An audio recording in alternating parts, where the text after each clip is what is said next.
Somewhere over the rainbow, way up high,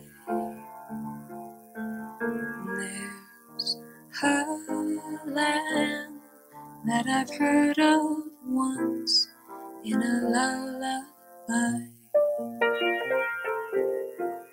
Somewhere over the rainbow, skies are blue, and the dream that you dare to dream really do come true. Someday I'll wish upon a star, wake up and those clouds are far behind me, where troubles melt like lemon drops way above the chimney tops. That's where you'll find me. Somewhere over the rainbow, bluebirds fly, birds fly over the rainbow. Why, then oh why can't I?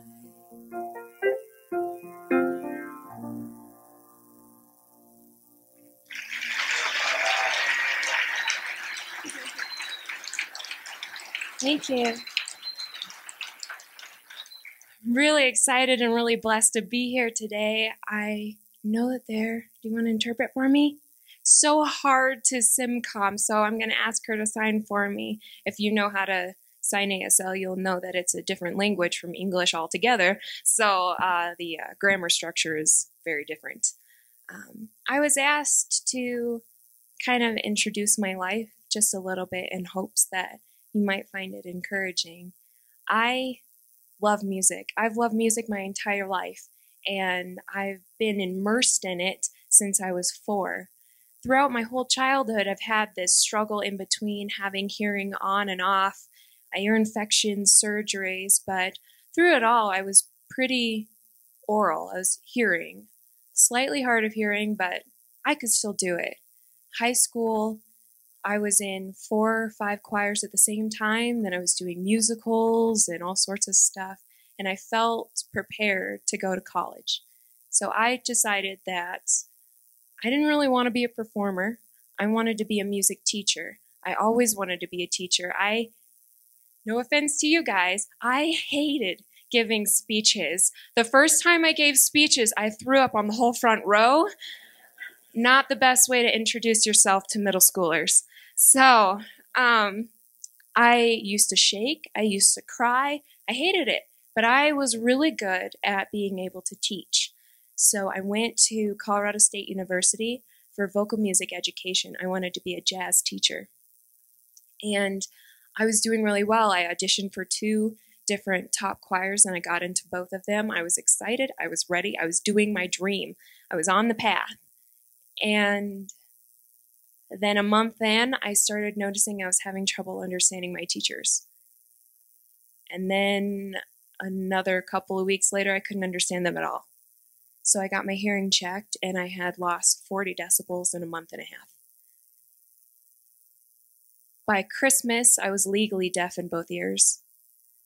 And then by February, I couldn't hear anything anymore. And I received a letter saying that, thank you for your time, but due to circumstances, you have been dropped from the music program. And I watched my future disappear. And I watched my life disappear. And I had invested everything in my life to be a music teacher. That was me. That was my identity. I stopped singing. I stopped breathing. I just didn't want to live anymore. For having a barrier in front of you, it can feel like a wall, but it can feel like so many other things. To me, it felt like I fell down a well, and I couldn't see any light. I was just down there, and I knew that I could either just sit here and give up, or I could force myself to climb all the way back up. And so for a year, I wasn't ready. I just didn't have the motivation to do it. And after a year went by, I was sitting down with my dad, and he was like, hey, you should learn this song. You've always had perfect pitch. You've always been good at this. Try. And I was like, oh, I'll humor you, old man. You're going to die soon anyway, so just kidding. But I learned it, and I did it. And my dad and I, we looked at each other, and we kind of had this, in ASL, it's like a eureka moment. And it started to feel real again. So then I kind of took a couple of steps, and I was like, okay, well, I'm going to start learning music. And they're like, well, you should perform music because you should. And I was like, I don't like performing music. But then the first time I performed music, I realized I stopped caring. When you sing or you perform, you've got that note, that judgment. You know that note's coming, and you may not hit it. But if you don't hit it, you're going to think about it every day for the rest of your life. And it's going to eat at you and haunt you. And you're going to, oh, I could have done that better. Totally gone. Because you're not going to tell me I stunk. That would make you like the worst person in the whole wide world. You're just like, oh, she's fabulous.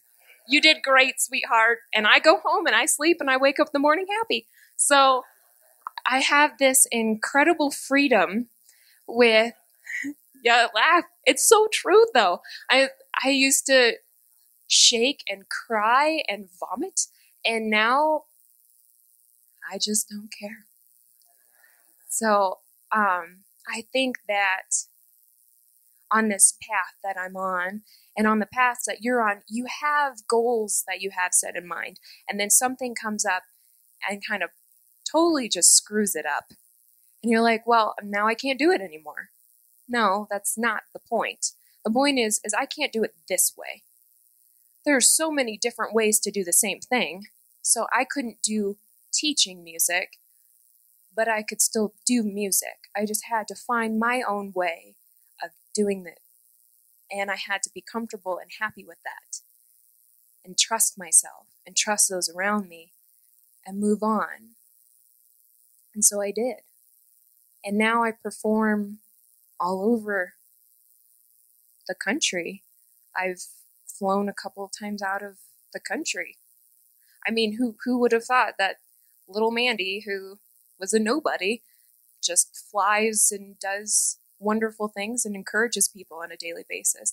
And I was told the last time that I had to speak about myself that in my own weird way, I am still a teacher because I am kind of lecturing you all. So here's my little lecture to you. If you give up, I'm going to find you. Because it's not worth it. You have goals, you have dreams, you have a responsibility to use the gifts that you have. And it might be difficult, and it might not be the avenue that you originally had intended, but you have all the tools you need to find your own way.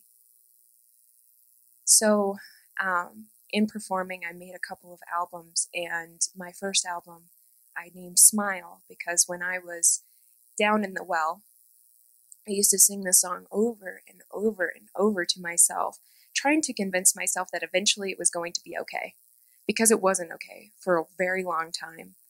And my version of Smile isn't very happy, but the song is basically about life's tough, and you have to find the little moments and smile through it, because there are going to be better days. And that's the point. So that's why I wanted to sing this song, and that's why I made it my first song, is because I needed to prove to myself that I could do it. And I hope that in my small little Mandy world that you can see that I try so hard and that you would want to try so hard as well.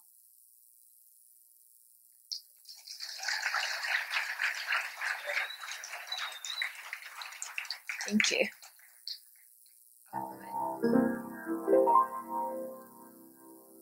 Smile, heart is aching, smile even though it's breaking. When there are clouds in the sky, you'll get by if you smile through your fear and sorrow. Smile and maybe tomorrow you'll see the sun come shining through for you. Light up your face with gladness, hide every trace of sadness. Although a tear may be ever so near, that's the time you must keep on trying. Smile, what's the use of crying? You'll see that life is still worthwhile if you just smile.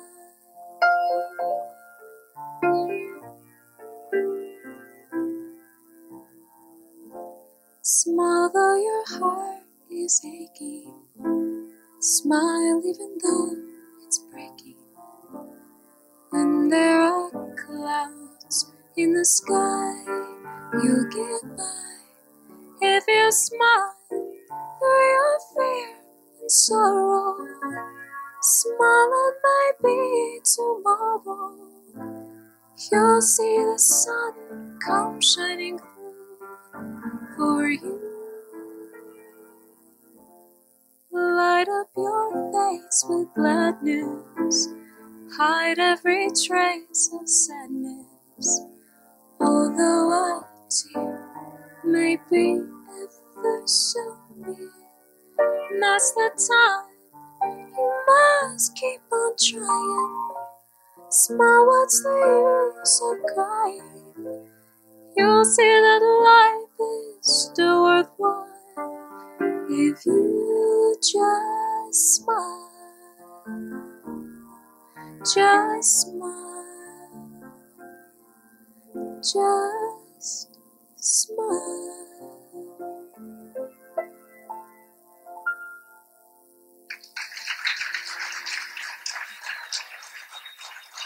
Thank you.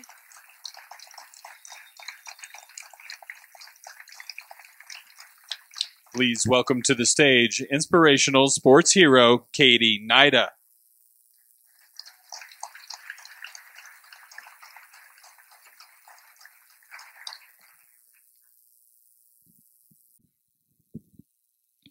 Well, Mandy, I just have to tell you that was incredibly beautiful and incredibly hard to follow up. Um, just simply phenomenal. I am tone deaf and cannot sing worth a lick.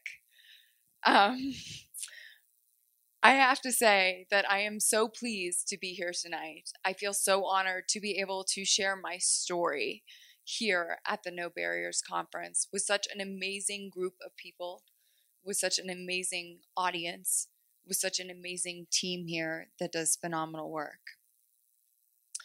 I think the thing about No Barriers is I only came across No Barriers this spring. This is really my first big event with them. But what drew me to No Barriers so much is to know that really in life, we all are going to face barriers. And some of them are going to be big. Some are going to be smaller. Some are going to be visible. Some are going to be invisible. But no matter what, we're going to have barriers in our life, things that are able to sometimes take us down to our knees, things that are devastating, things that cause us to lose faith in the world, in others, sometimes even in ourselves. And I know that because I have been there. So in 1995, I found out that I had the very unique talent of being a girl who could kick a football. And this is back in 1995, and there are not very many women who are out there on the football field. I think the statistics were something like there were 50 women out in the United States playing high school football versus now we're looking somewhere at around 2,000. But for me, oh, thank you. As a lifelong athlete and just diehard football fan, I was thrilled to be able to find my way onto the field. Just so happened that our high school team needed a kicker, and it was perfect. So away I went, and there I was, kicking footballs. Now, as this was kind of a new thing, there were a lot of new things that were happening for me and for the guys that I was playing with. Now, a lot of my teammates were a little bit unsure about having a girl on the team. Some of them would curse and then they'd say, "Oh my God, I'm so sorry, Katie. Sorry." Some of them would go and they would open the door for me so that I could carry in my shoulder pads right after them. And then, of course, there were the endless jokes about, "Hey, can we pat you on the butt the same way that we pat the rest of the guys on the butt?" There is, nothing like being with a bunch of high school guys to give you a chuckle. So it was a new experience for them, but also a new experience for me. I had to learn things like where my pads went. Ladies, I don't know if you've ever seen knee pads, but if you've seen knee pads, they're kind of shaped round and they look like they could slip right into your sports bra. So I had to figure out those don't go up here. Those go down to your knees. And of course, it was different for some of the opposing teams as well. One of my favorite stories is the first time that I ever got hit from an opposing team member. I had gone and I had kicked an extra point, and my leg was in the air, had kicked, and this guy comes barreling through the line, this huge guy, knocks me over, lands on top of me, and then we both open our eyes at the same time. So we're staring eye to eye, and he goes, "Holy, you're a girl." And I thought, well, yeah, no kidding. I've been one all my life, huh? Apparently he hadn't noticed the very long blonde ponytail hanging out at the back there. So I was enjoying high school football. The guys on my team adapted very well here in high school, especially for being a bunch of 14 to 18-year-olds.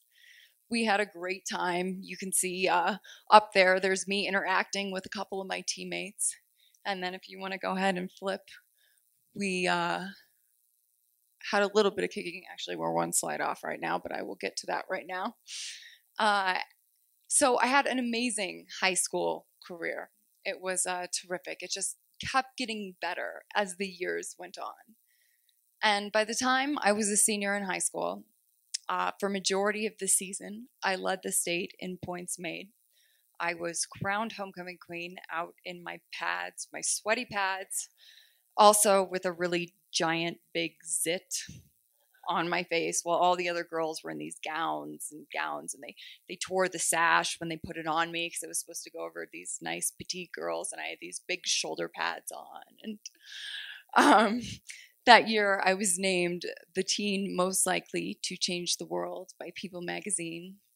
Basically, it seemed like life was amazing. I was riding so high. But the best part of it was that I was going to get to continue my football career at the collegiate level. There had never been a Division I female football player before. But since I was about a freshman in college, I had started thinking about the idea, toying with it, and decided that I loved football so much that I wanted to be the one to do it. To this day, I still cannot tell you what it feels like when I step onto a football field and how much I love it. There's just something about it that is a magic, that is peace, that it feels like that is the place where I really belong. So, lucky for me, my hometown university, University of Colorado, here in Colorado, had shown interest in me And I decided this is great. I am going to get to go suit up for the black and gold, the team that I had grown up cheering for, the team that I had loved. It seemed like it was going to be an amazing dream come true. There had never been another woman who had played at the Division I level yet. But for me, I thought, it just seems like it's the next natural progression, the next step in what would be normal for my football career. So I was all primed up. I was ready to go. Went up to see you, and we ended up having a coaching change. It became apparent from the first day that I was there that I was not welcome. It started slowly with a little bit of verbal harassment during summer training. I was called names that I would not repeat here with children in the audience. I had one of my teammates say to me, Are you the kicker? What are you doing here? You're a girl. Go home. And I was shocked because it was the first time I'd ever heard anything like that in my life. I'd grown up in this environment where I'd been encouraged by everyone in my life to be able to do everything that I wanted to do, to pursue all of my dreams, and that anything was possible. And very quickly, that mindset started to slip away from me. As the season went on, physical harassment started. I had one teammate who would throw footballs at my head when I was warming up. Fortunately, he didn't have a very good aim. I had teammates who, when we were in the huddle, they would reach between and grab in between my legs. They would grab my buttocks, basically anywhere that they felt like touching. And as the season went on, the harassment escalated, and it just got worse and worse. Once I was coming down the stairs after a practice, and I came down, and one of my teammates I ran into in an empty hallway. He shoved me up against the wall. He asked me how my shoulder pads fit and how my breasts fit underneath them. He pinned me up, and fortunately, another person came through the doorway at that time. There was another time when I was out on the field, and one of my teammates took his hand in the corner of the end zone, and he backhanded me into the face. My lips started bleeding immediately. And he looked at me and he said, "Are you going to be a girl and cry about this?" He goes, "Man up. You're supposed to be trying to be on a football team." But the absolute worst came at the end of that year. I had a few players that I was friends with on the team, and there was one man that I was particularly close to, who I trusted very much. He knew all about the harassment that was going on. I'd spoken to him about it, and he would always say to me, "You are a strong woman. These guys are a bunch of idiots. Blow it off. Keep going. Don't listen to them." So one night, I went over to his house to watch a basketball game. And after I got over there, I was sitting on the couch, and he put his arm around me. And I thought, this is a little bit weird. So we had sort of a brother-sister relationship. And then the next thing I knew, he started kissing my neck, and he pushed me down onto the couch and then began to rape me. I was 19 years old. I was a virgin. I didn't know what was happening. He told me to be quiet over and over again. He put his hand up near my neck so that I wouldn't scream. And then he told me that I was old enough and that if I was going to be doing everything that I was doing, that I should be ready for stuff like this. The rape left me completely shattered and broken. I was ashamed. I didn't know what to do. I felt like I was somehow responsible for what had happened. This was a man who I was friends with. This was not a guy who was, in an alley with a knife. This was somebody that I knew, someone that I trusted. And I didn't know what to do. So instead, I sunk into a deep, deep, dark depression.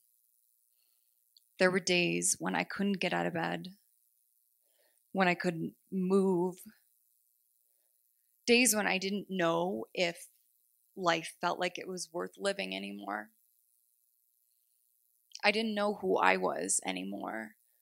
I didn't know who the young girl who had been this kicker with these big dreams and confidence and happiness and joy in her life had been. I suffered from intense anxiety and nightmares. I started throwing up all of the time. It took me about half a year before I finally realized that I didn't want to live like that anymore. Maybe I didn't know who I was anymore, but I knew exactly who I did not want to be. And there was this little flicker inside of me that I feel like we all have. There's something about the human spirit that no matter what happens to you, there is this tiny part that will keep flickering, this tiny part that nobody can touch. And so somehow I went and I grabbed hold of it. It was not one of those big Oprah aha moments. It was not anything. I literally was just grasping at straws. I started therapy that year and realized that the only way out, the only way over this barrier was through. It was hard work. It was not easy. But slowly, I started to come around. I started to feel a little bit more like myself again. And what I realized was that deep inside me, I still wanted to be a kicker. That was who I was. So as I continued on and as I continued to heal from my rape, I went to the University of New Mexico in 2002 to try to continue pursuing my dream as being the first woman to play Division I football. I came in and I found a community of teammates who were absolutely amazing, who accepted me as a sister, who took care of me, an entire support staff, a personnel, coaches, everyone who was there to support me and to help me achieve my goals. It's very much like the no barriers mindset, that we are all here for each other, that we are all here to help each other be the best that we can be and to pursue what we are truly meant to do. On August 30th, 2003, I achieved my dream of being the first woman to kick in a Division I football game. Thank you. Thank you so much. It was a hard road, and I still was continuing to go on, was continuing to deal with the after effects of what happened to me. But I also had a piece of my life back, a piece that was part of me that had been missing. The thing about it was, going back to New Mexico, it was really scary. I wondered if it was going to be exactly like CU. Was I going to face the same kind of harassment, the same kind of name calling and physical abuse and everything that happened there? And as it turned out, it was completely different. Playing at the University of New Mexico gave me the courage to continue to go on. In 2010, I became the first woman to play professional football for the Arena League. Thank you.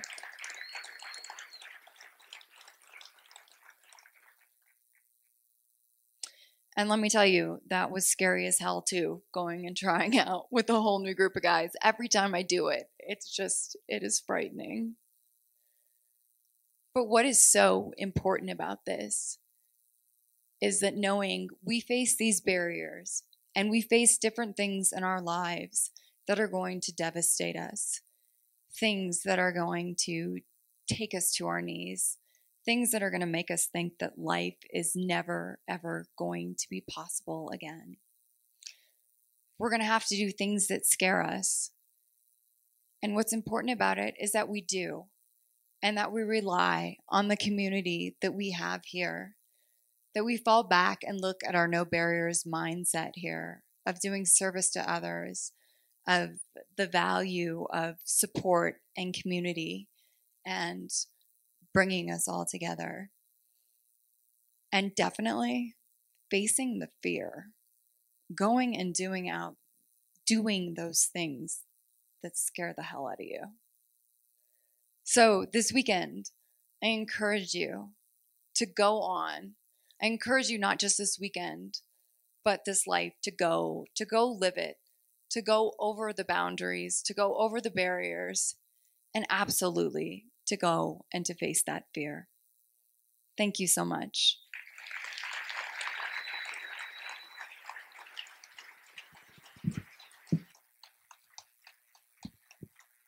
Please welcome back to the stage Erik Weihenmayer.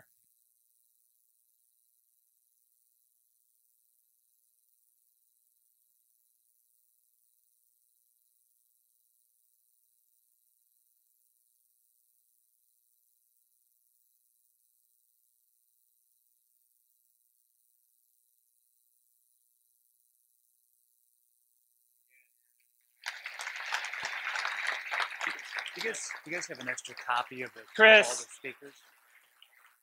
And Mandy and Katie, really amazing. And, it's just, I love this, this community that we're building here, deaf jazz musicians and a female football player and paraplegic rock climbers and blind golfers. I think we need to bring in to the next summit, maybe the Jamaican bobsled team, right? So really amazing stories. So thank you. And I want to introduce somebody who, right now who's become a big mentor for me, George Heinrichs. He is the president of a company that's right here in Colorado, Entrado. Entrado provides develops systems and services for 911 emergency communications. This is life-saving stuff, right?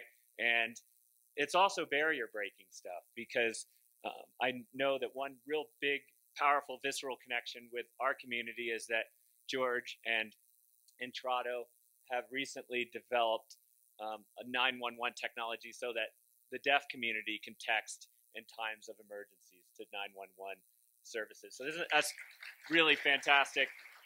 A really great fit for our community. And Entrado is a fantastic sponsor of the summit. So definitely, if you get to see George over the next few days and George's team, who are all here working super hard to make this possible, say hello to them and say thank you.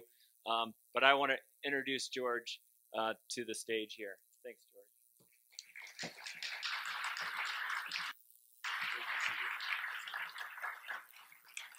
What a privilege to be here. This is incredibly inspirational. I don't know how else to say it. My privilege tonight is to introduce Bob Woodruff, who is an award-winning television journalist whose noted career with ABC News began in 1996. His intrepid reporting has taken him from the Afghanistan and Iraq wars to the unrest in the Middle East and North Africa to North Korea during its 2010 celebration of the 65th anniversary of the Workers' Party.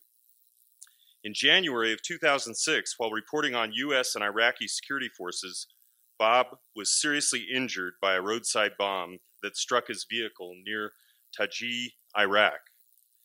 In an instant, his life was altered forever. He suffered a severe brain injury and was in a coma for over a month. In February of 2007, just 13 months after being wounded in Iraq, Bob returned to ABC News with his first on-air report to Iraq and back Bob Woodruff Reports. The hour-long primetime documentary chronicled his traumatic brain injury, his painstaking recovery, and the plight of thousands of service members returning from Iraq and Afghanistan with similar injuries. Bob continued to cover traumatic brain injury for all ABC News broadcasts and platforms, and was honored with a Peabody Award in 2008 for his reporting on the subject. His best-selling memoir, In an Instant, which he co-authored with his wife Lee, details his experience and acts as an inspirational guide to overcoming even the most debilitating of circumstances. Bob has won numerous awards, including 3 Emmys, a George Foster Peabody Award, an Alfred I. DuPont Award, and the Daniel Pearl Award for Courage and Integrity in Journalism. After his recovery, the Woodruffs established the Bob Woodruff Foundation, remind.org, which assists wounded servicemen and their families with receiving the long-term care they need and helps them successfully reintegrate into their communities. Ladies and gentlemen, please join me in welcoming Bob Woodruff.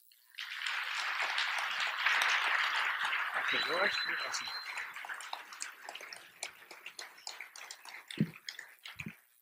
Is this one working? Got it, test. I have to say, this is, I've been to a lot of events. I think this is one of the most, probably the most stunning one I've ever been to. The collection of people. To be back here and Telluride, it's the last time I was here was about 16 years ago. We tried to go skiing, and there was some kind of storm, and we were not able to go very high up, so we skied kind of towards the bottom. And I've been trying to get back ever since, and what a disappointment. It's summer. This is a world of ours. It's true. We've all had things that changed our lives. Everyone who spoke here today, for all sorts of different reasons. We were born. We never expected it. The parents that had us never expected it. Life is so unpredictable. I'm in the world already, in the disability world, to the extent that I'm living myself and my father for completely different reasons in the epilepsy world. My brother's son has cerebral palsy, which he was born with. And then, of course, my daughter, Nora, my beautiful little girl, one of my fraternal twins, was born with deafness. It was only high frequency, so it wasn't quite as bad as we thought it was going to be. I'll never forget that moment. We were living in London at the time, when both my little 10-month-old twins went to the doctors, and they do this test that they always do, where they have the little girls sit down, and they got a little bunny in the front, and they shake the bunny in front, and the girls look at it like this, and they ring a little bell back here, and they ding, ding, ding. My little girl, Claire, ding, ding, she turns this way. Ding, ding, ding, she turns that way. And then Nora, my little girl, Nora, stands there in front of looks at the little bunny, and ding, ding, ding, and she keeps looking straight this way. Now, it was high-frequency bell, but at the time, we thought she was going to be, as deaf as Mandy is now, who, by the way, has got the greatest voice I think I've ever heard. I'm gonna pitch Nightline to put her on the show. This is just everybody actually on the stage tonight. I'd like to get every way them on ABC or ESPN in any form. But my little girl now, she still wears hearing aids. So we have become in that world as well. And things change so quickly. And so I know that everybody's kind of told their story a little bit, but life has changed in so many ways, and some of them good and some of them bad. And all of us have experienced both in our lives without question. I'll remember that I was a climber once upon a time, and I was dating this wonderful woman, Lee, who's still my wife. We're going to celebrate our 25th anniversary on 9/11 next month. That is how old we are. She's a year older than me, so she's an old hag. But I remember we started to date, and I had this chance to go over to China to go teach law to young Chinese. I was a lawyer at the time, and I was going to teach to young Chinese lawyers about international American law. And Lee and I had been dating, and I was married. I don't know. It's been only about a year and a half we've been dating each other. But I had this trip planned to go down to Peru with a bunch of doctors. We're going to test some of the blood pressure, the oxygen as you go to higher and higher levels. And so I had this great chance to go down for 3 weeks down in Peru to climb Huascaran, which is the second highest mountain in all of South America. It's approximately 22,106 feet. So I'll never forget, that was back in 1988, and we went to the top of this mountain, and it was so cold, and the weather was starting to come in. I could barely breathe. I hadn't gone that high ever in my life. And I figured I was going to die. Since I'm going to die, I'll come back and I'll just ask her to marry me. So I did. So I came back, and we didn't have cell phones back then. We didn't have any, I hadn't taken a shower in 3 weeks. I hadn't shaved for 3 weeks. I smelled like a pig for 3 weeks. And I got off the plane. I was so desperate to marry her. I came off the plane. I grabbed it was New York. I grabbed some blankets and a blanket and some wine and some cheese. And I said, meet me in Central Park. I laid down the thing there, and I proposed to her. And she said, what, are you freaking kidding me? I said, no, I'm serious. I know I don't have a ring and I smell like a pig, but I want to marry you, which we did. And that led to the next major changing part in our life. So true, climbing to the top of Huascaran was what did give me motivation to do something that was the smartest thing I ever did in my life. So then we had to go to China, and it was in 1988, which is when China was starting to emerge. This was when Deng Xiaoping was in power, and the days of Mao Zedong were coming to an end. But I was teaching these young students who were now learning a new world. But it happened at the end of that year, the Tiananmen Square broke out. And CBS, I never knew anybody in news. I'd read newspapers, I never watched television news. But I had one friend who was actually working at CBS in Tiananmen, in Beijing at the time. And when that started to break out with the uprising, I got a job. Since I'd studied Chinese, I was a fixer, so I would translate on the streets of Beijing during this conflict that was rising. And of course, at that time, I witnessed everything. I remember as a young lawyer there, I was literally just young. I was 28 years old, teaching these young students. The first time I ever even gave a talk or a large speech in a room, actually in an auditorium even bigger than this, I taught them all about American law and international law. And at the end of it, I said, well, if you have any questions, they passed up little cards, and they asked if I'm waiting for all these legal questions. They passed up these cards, and there were things. Who's your favorite celebrity in America? What's your favorite car? But the best one was when they came on. They said, listen, if your mother and your wife are drowning in the river, but you can only save one, which one would you save? And I said, well, I'd save my mother. I can always get another wife. They just raised on their feet, and I got all the applause for exactly the correct answer to this.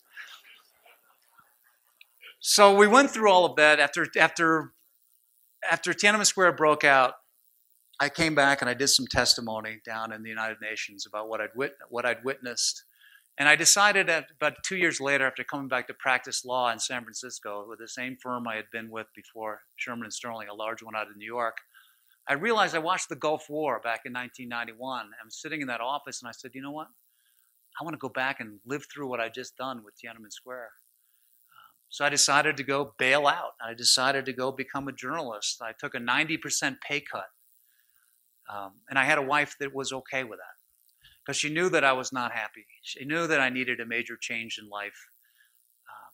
And I have to say, and I tell this to a lot of young students, that when you're in that position where you want to figure out what you want to do next, and that literally, if you have that freedom to pick your trail that you're going to walk on, your path, then follow the one that you truly, truly love and the one that you will love, because I'll tell you, most of the time you will work, that's the bulk of your time. If you want to do one just to bring in cash, then you're going to be doing things you hate, so you have a really good restaurant that night, or maybe a slightly different vacation 1 week out of the year. I said, do what you really love, and I did. I was so much happier.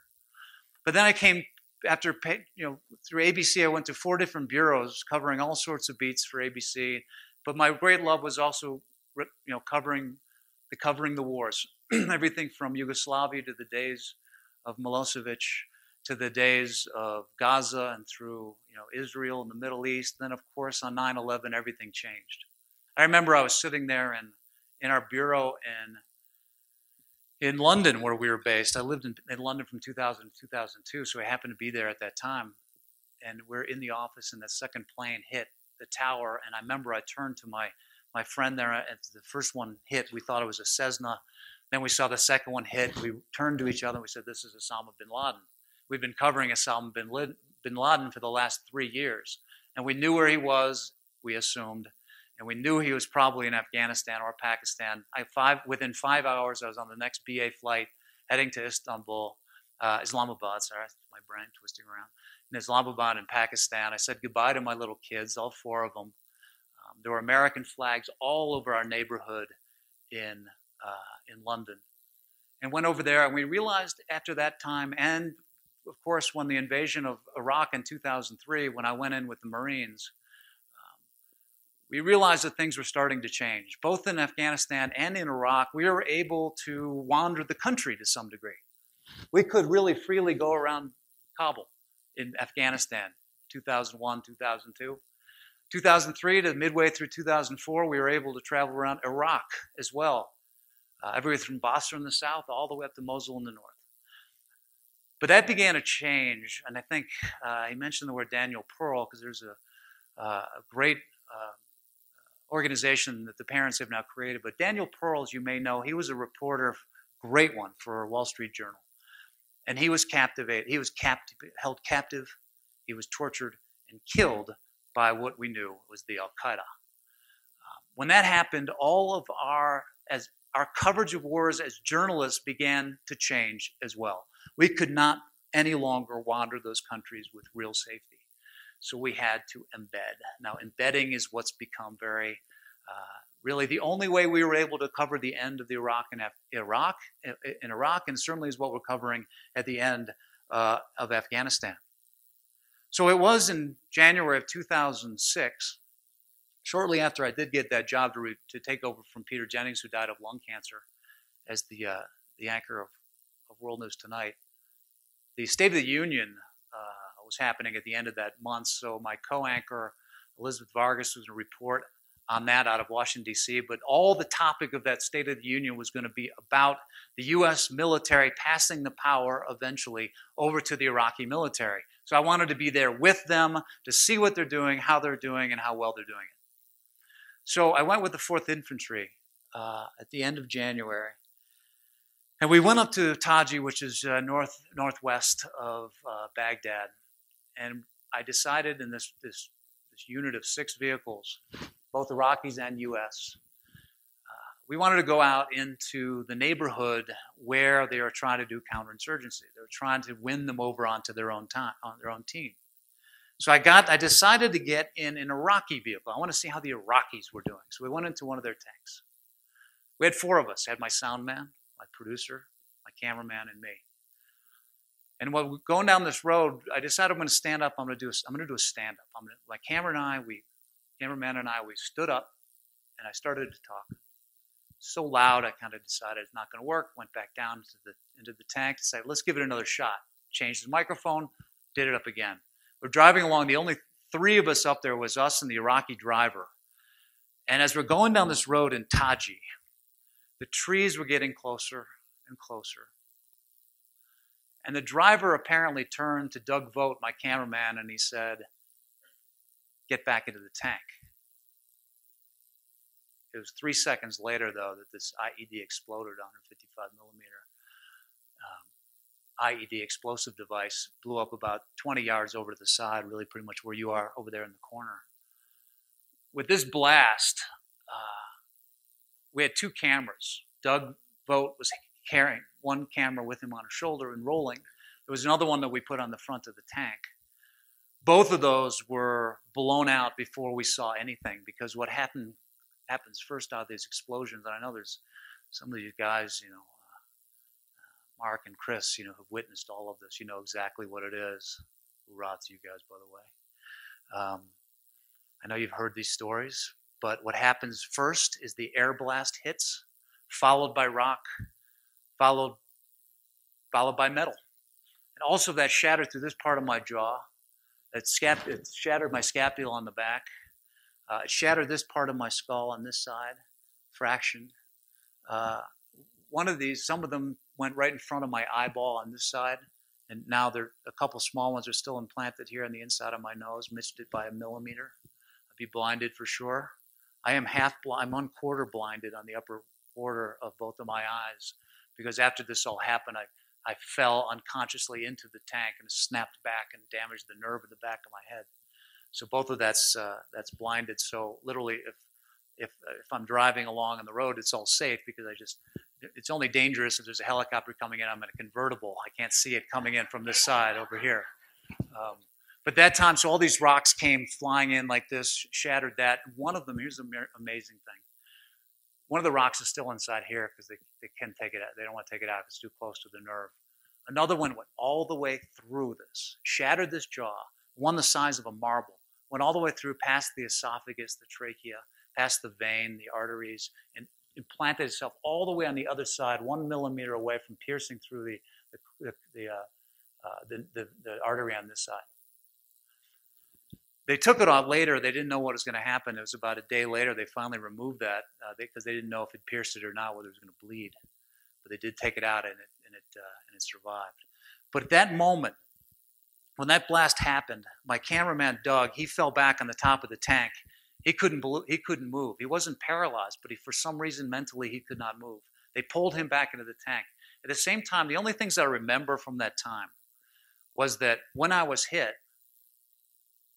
I just was looking at the palm trees, and then suddenly I just see my body kind of floating underneath me like this. It was calm. It was perfectly white.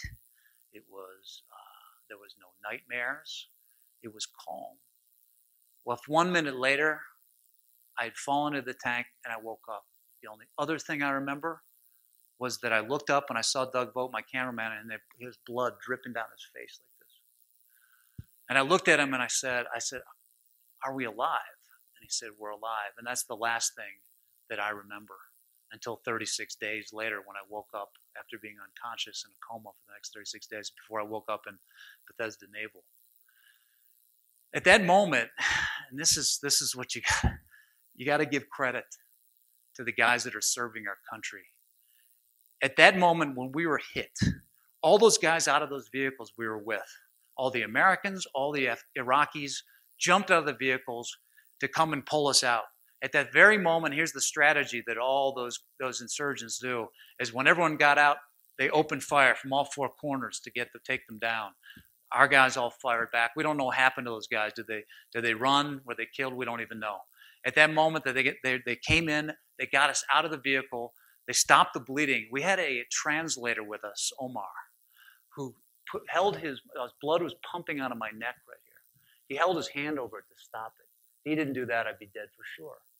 Then he gave it over to my producer, and he did the same. They got us into the. And by the way, Omar, that was his 27th IED explosion that he lived through. He had served with the Marines, and then he went to work with the Army. And so that was his last one. Because of all the attention of this happening to me, his family, he were afraid that they would be then found, and so they actually ran to Damascus. Of course, now people in Damascus are going the other way, now going to Baghdad. But at that time, they fled to Damascus, and we went out over there and got him a green card, and now he's living in Kentucky, which is amazing. So you get some things like this happen. I think I'll tell you about that too. There's something when something bad happens, sometimes great things happen, and if you can help somebody like that, if you can save one life, if you can help someone who's running away from danger to get a green card in the country, then you feel suddenly really good about what happened. At that moment, these guys got out and pulled us out, put us in a Bradley, got us a mile down the road. The helicopter was coming in. Again, these two pilots were flying in. They were listening to the radio. They got a message over the radio from their commander. They said, "Don't land. There's open fire down there. Do not. It's too dangerous." They turned down the radio, ignored it, came down and saved us. They got us, Doug and I, both in this helicopter. They flew us down to Baghdad. Baghdad, they tell you the truth, they laid something on my chest, which basically said that I'm not going to live. Because what happens in these situations, those that are most likely to live go in the front line. Then the ones that are not going to survive are in the back. It was only Doug and I, thank God. Both of us could fit in the helicopter. They got us in, take us down to Baghdad, stabilized us, took us in, took us out to a second helicopter. I think I'm talking too fast, aren't I? And they got us into the second helicopter and got us to the Balad, where they're doing all the stuff with the head injuries over there. At that time, they got 16 centimeters of my skull. They took that off, called a craniectomy, because the brain was expanding so much that they have to get this solid helmet off. Otherwise, it's going to push up against that skull. The cells are going to start to die, deteriorate, and you're never going to be able to think or walk again. The good thing about the war is that the medical advancements are incredible. They didn't have the war going on. They would not have been doing this kind of craniectomies. You know, they knew what happened. They knew what to do. They did 4 of them that day, and they knew there were no lawyers out there to sue them if they screwed up. So they've been working on this stuff very well. I was a lawyer, by the way, so that's not an offense. So they got me out of, so they got that off, and then they flew me up to Longstool and then back to the United States, where I was then, greeted by my family. When I woke up those 36 days later, I couldn't remember the name of any of my brothers. I couldn't remember the name of any state in the country, not a single country in the world. I had no idea where I was. I couldn't even watch anything on television. I had no idea what's going on. Basically, all my cells and my brain was just completely shattered. I knew, and everybody said, and this is talk about a barrier. The barrier that was imposed on me at that time was essentially this: you will never go back to reporting again. Probably my wife used to joke that I was going to be a really damn good janitor. There was no way I would get back to the point that I am. I can't do a lot of the reporting that I used to do. I can't do live reporting. There's something about my brain that it twists all the letters around. I forget so many things that have happened in my life. Old friends of mine from high school will ask me, do you remember X, Y, or Z? And I literally can't remember a single thing about it. The doctors actually told me about 3 years ago that I have a recognition disorder. So I can really literally meet somebody here tonight, and 5 minutes later, I will have never even met. Not only do I not know your name or anything you said, but I don't even remember that I met you before. It doesn't happen, but here's the thing about the brain. I don't know if it's everything. It doesn't happen every time. There's sometimes I meet people and I remember them. I just can't figure out exactly what it is. There's something about languages too. I lost a lot of my memorization of words, so I'm able to talk to you right now. So many people tell me this, that I don't sound any different, because when I make my points like this, I can do it if I can find a synonym for the word that I want to use. Then I can sound as if I'm talking about what I really want to talk about. It's almost like when I came back, I couldn't think. In the points that I used to have 4 synonyms to use, I was down to 0. I'm driving down the highway. You can just gun it down I-75. I just stop and I can't go any further because I couldn't find a word. Over time, it's come back slowly. So now I'm able to do it. Some of the words in the brain just start coming back. Some things you have to do something to get them back. You have to work. You have to read. Other ones are just floating back in. It's almost like you have a bomb that blows up your window of your office and all the papers out of the file fly out into the street. You need to get your ass down there and get them out of the street, take them back up and put them in the file. But a lot of them just blow straight in through the window and go back in. So it happens over time. In terms of language, I did speak some Chinese and I spoke some French. And they think that the language that you learn after age 6 are in a slightly different part of the left lobe of your brain. So even though my English was destroyed, they want to see if my languages in different places maybe survived. Sadly, mine were all destroyed. So I lost so many words in my vocabulary and all those different words. And, in terms of not only am I blinded in the upper quarters of both my eyes, but I'm also deafened in largely my left ear. It's about 40% loss in that side, about 20% on this side. So sometimes I have to tell people to speak louder. I know when I'm going at parties or whatever, I've got to lean in like this. I want to get those big horn, and hold it like this. Look back to old movies from the 1920s. But I remember I did, when we lived in London, my kids went to American school in London. And about 2 years after we came back, we went back to visit the school. And I did a little talk with my wife, Lee, in an auditorium, which is like a regular theater auditorium. And at the end, people ask questions. So there's a woman in the very back, and she wants to ask about my Chinese. And she said, how's your Mandarin? I said, I'm sorry, what? She goes, how's your Mandarin? I said, how's my manhood? She said, no, how's your Mandarin? Oh, I said, both of those are in dissent. So what I'm suffering from is really very much the same as Gabby Giffords, I think you know, right? She was the one in Arizona that was shot in this part of the head. I don't know if any of you know about Malala out of Pakistan, an amazing 16-year-old girl who has now really changed the world. Both of us are craniectomies on the left side. We are the craniectomy of the left tribe. So we know we're going through the same kinds of things that we all have. We have aphasia. This is what it is about the brain. And so we're going through, we're living through all of this. The thing about this that we're here right now is what's fascinated me from the very beginning is barriers, because one that nobody wants to talk about, and I know that Katie certainly talked about after what she went through with this horrific rape. And I have to say, I've got a 19-year-old daughter, Katie, and I just can't even imagine going through what your parents did at a moment like that. I just can't even imagine it. But you talked about depression. We all know, every single one in this room have gone through some major change in our life, the way we're born or the way what happened. And you see this life suddenly changing for us. Depression is major.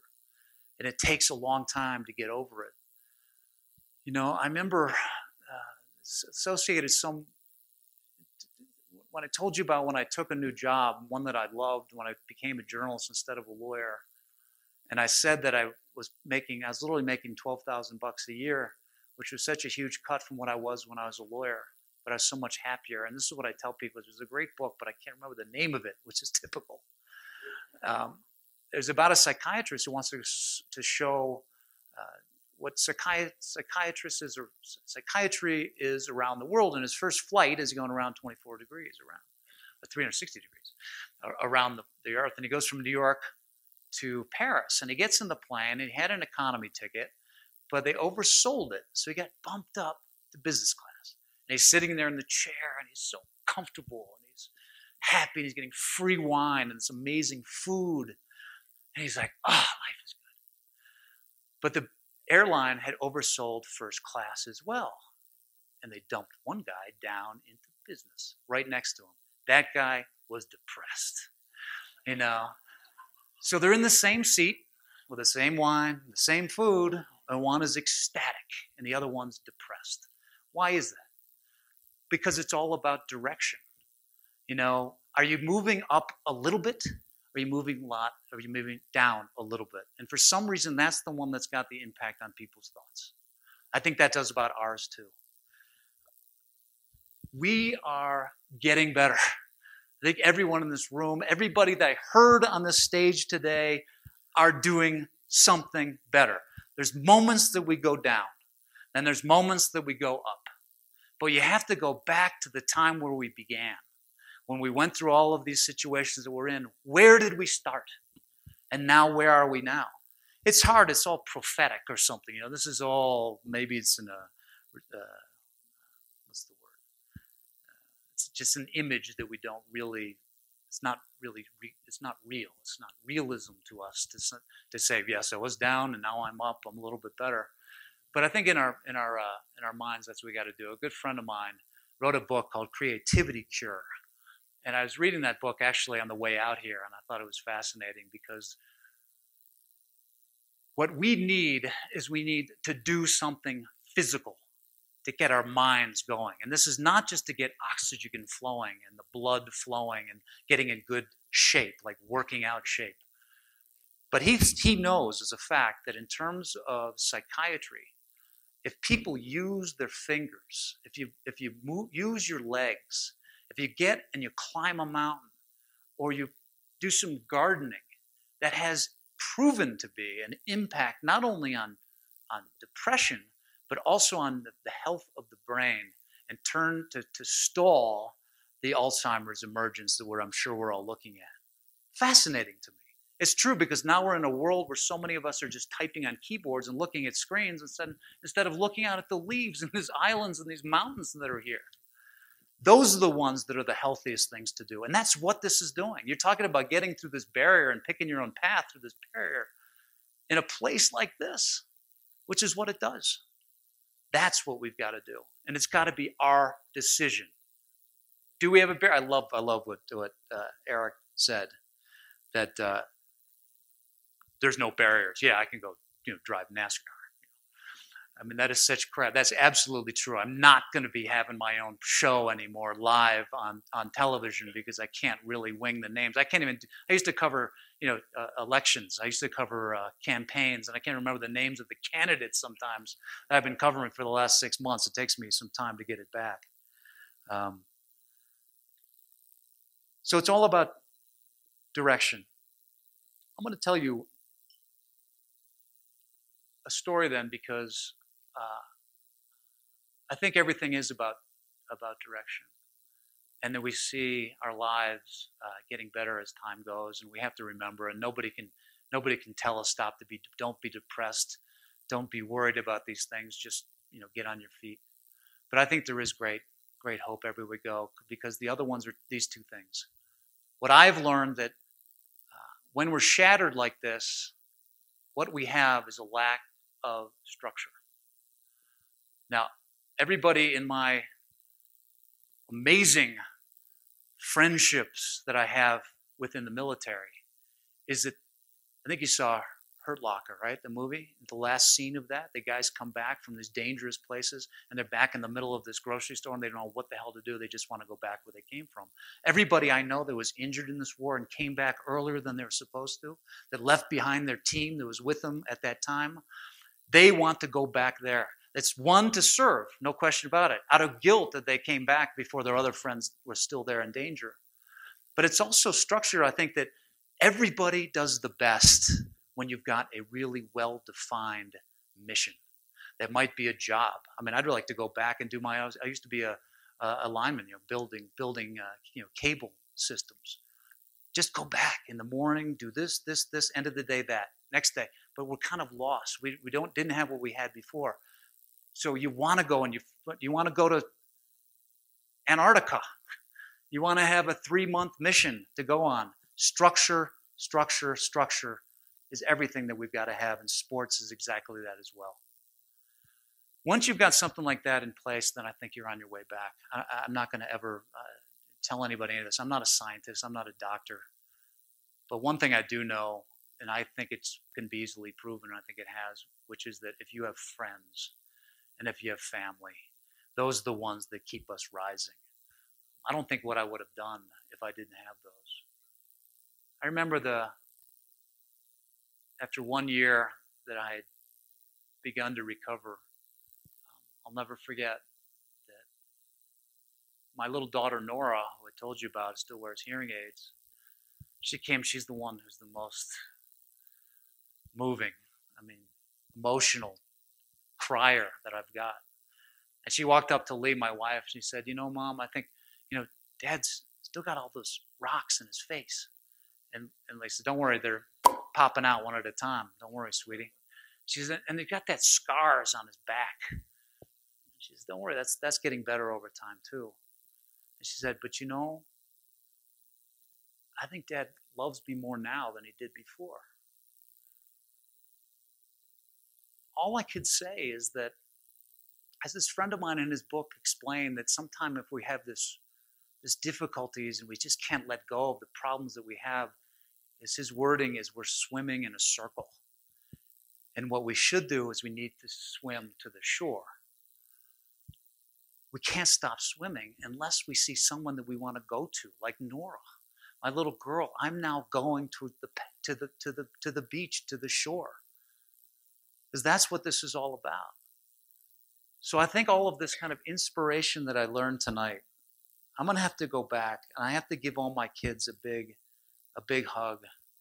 And I just want all of us, tonight it's dark, But tomorrow, just to kind of remember this, I just got back from Beijing, and the pollution was just horrific. And I remember flying on the plane and landing back in JFK, and there's this blue sky and this beautiful grass, and this is New York, for Christ's sake.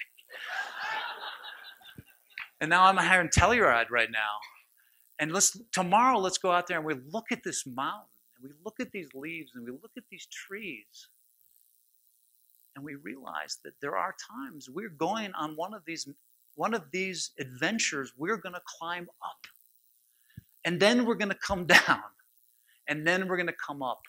But no matter which direction we're going in, this is what we're looking at, and this is what we're here for. So thank you so much for everything that you are. Thank you for what you've done in your life. Thank you for family here, for friends here that have done so much for your children, your parents, your cousins, anything. Because that's what this thing is for. And I want to come here again anytime, because this one is special. Thank you so much.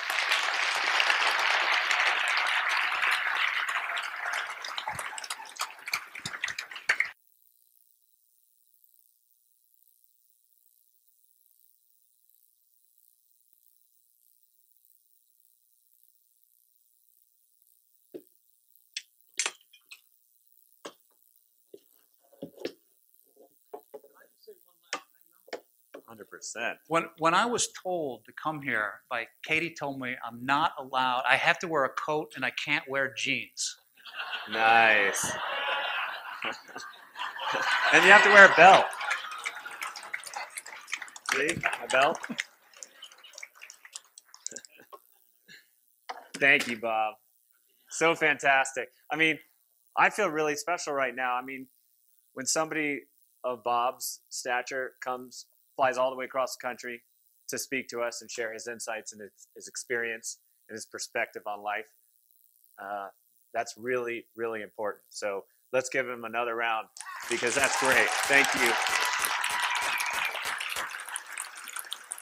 Very cool. Well, Bob, I hope you get a little time to spend with us and with the community tomorrow morning. So thank you again. And, you know, there's been a lot of common themes running throughout the evening here, and will run throughout the next 4 days. One of them, I've heard the word climbing quite a bit. Climbing. And what does it mean? I mean, it doesn't mean to just climb mountains, climb Everest. You know, I've heard somebody describing this as an extreme sports conference. No, they totally got it wrong. Climbing is this experience to really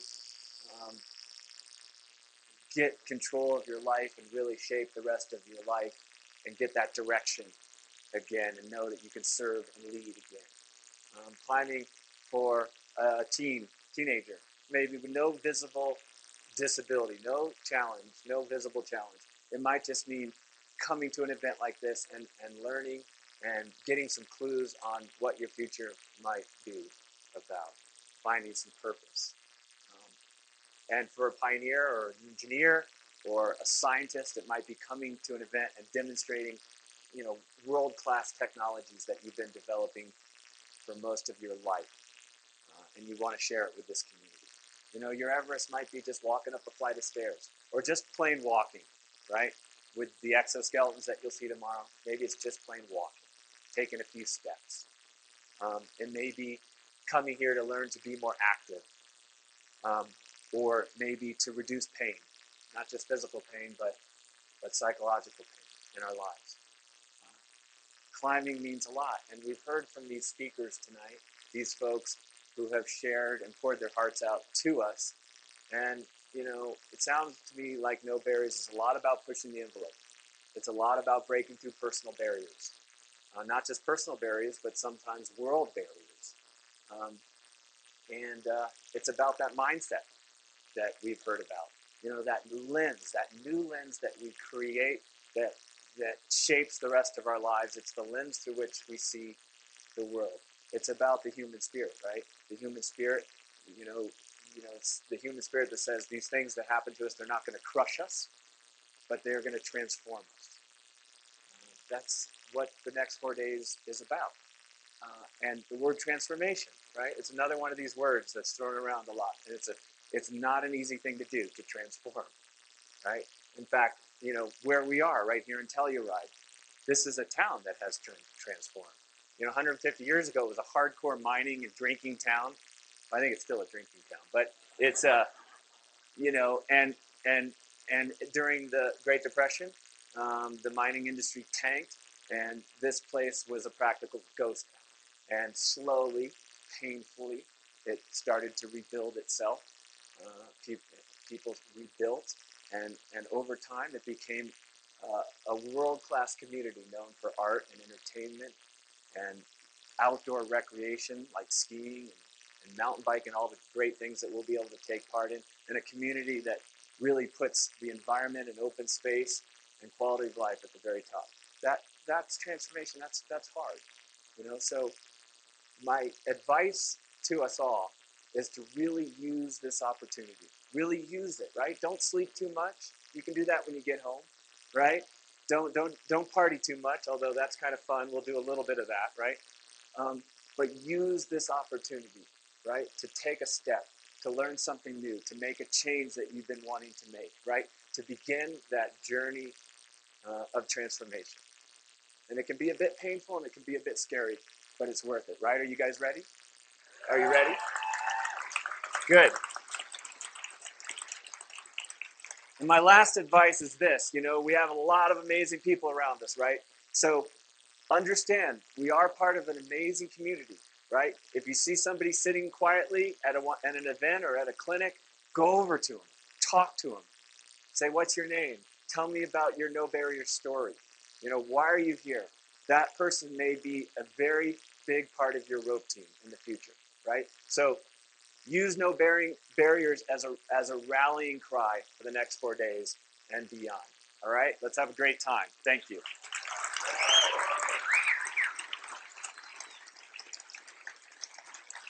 Thank you. Awesome. Thanks, Erik. Thank you, Erik, so much. I would like you to reach under your chair and see if you are lucky enough to have one of these No Barriers flags underneath you. There may be a little surprise under there. Not all chairs have one. Very cool. What I'd like you to do is, if you happen to be one of the lucky ones who got a flag, I don't get to keep it. what we'd like you to do this year's summit, we want you to really share your story with us. And so this flag has a warning that comes with it. Do not handle with care. This is not a fragile item. It is as strong as your will and determination for anyone seeking to accomplish goals that others may have thought were impossible, outrageous, audacious, ridiculous, worthless, or a flat-out waste of time. Bring this along for your journey, and when you arrive at your summit, whatever it is this weekend or maybe beyond, fly your flag, relish your triumph, and have someone snap a picture of you. Send it to us and tell us about that moment. If you did not get a flag and you really want a flag because you're going to have one of those moments, you can stop by the No Barriers booth in Innovation Village tomorrow and pick one up. We also have a videographer, Kim, who is going to be capturing some of your stories. If you were out in the audience and you said, you know, the words I heard tonight, that's my story. That's part of my story. I think I'm ready to have a No Barriers moment. Well, Kim, who was a documentary filmmaker who was on the Everest expedition with Erik, Kim is going to be capturing some of those moments, and she's out the back door where you registered in the green room. And if you think you already have a No Barrier story, or if you're ready to embrace the opportunity to have one here this weekend, she'd like to follow you around a little bit and capture your story. So please go and visit with her tonight and let her know that you'd like that. A couple other of items that I need to make sure I remind you of. We are at altitude, so you want to drink water tonight. Lots of water. Keep drinking it. It'll make you sleep better and feel better in the morning. Your program has many things in it that are super important that can help alleviate lots of questions that you might think you have to ask someone else, because there's a map in here that shows how to get to all the places you need to be. You're at the conference center right now, so if you need to find on that map where that is, you'll know that's where we are. It has your clinic meeting locations. It has important emergency phone numbers in case you need anything, and really it is supposed to contain just about everything you need to understand where you got to be when you have to be there. Breakfast is available at the Peaks and the Madeline starting at 7 a.m., even though everything says 8 a.m. So if you're an early riser, you can get it at 7 a.m. And please remember,